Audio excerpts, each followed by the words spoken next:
अस्सलाम वालेकुम नाज़रीन, महरान टीवी न्यूज़ में अवां खे भलीकार मां फराशा। सब खां पहिरियों हिकु नज़र हेडलाइन ते। IMF ऐं पाकिस्तान विच में स्टाफ लेवल मुआहिदो तइ थी वियो। मंज़ूरीअ खां पोइ पाकिस्तान खे $1 अरब 21 करोड़ मिलंदा। पाकिस्तान खे मजमूई अदायगी तक़रीबन $4.5 अरब ताईं पहुची वेंदी। अमरीकी सदर ट्रंप चयो आहे त ईरान डील चाहे थो, ॻाल्हियूं कयूं पिया ऐं को नतीजो बि निकिरंदो। ईरान खे हरम्स वारो सामूंडी लंघ खोलणो पवंदो। ईरान हाणे कॾहिं बि सामूंडी जहाज़ न ठाहे सघंदो।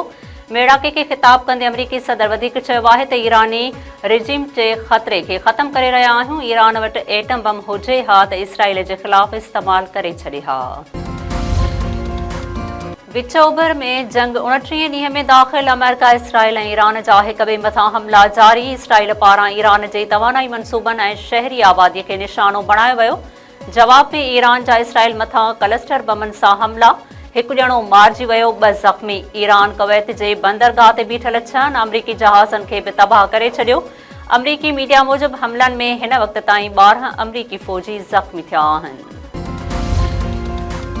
अमेरिका ऐं ईरान विच में जंगबंदीअ लाइ पाकिस्तान जूं सिफ़ारिशी कोशिशूं जारी। ज़रियनि मूजिबि सऊदी अरब, तुर्किया ऐं मिस्र जे परॾेही वज़ीरनि पारां पाकिस्तान जे दौरे जो इम्कान। तुर्किया जे परॾेही वज़ीर चयो आहे त शुरूआती तौर ते गॾिजाणी तुर्किया में करण जा ख़्वाहिशमंद हुआसीं, पर पाकिस्तान जे परॾेही वज़ीर खे मुल्क में ई रहणो हुयो, उन करे गॾिजाणी पाकिस्तान में रखी वई आहे।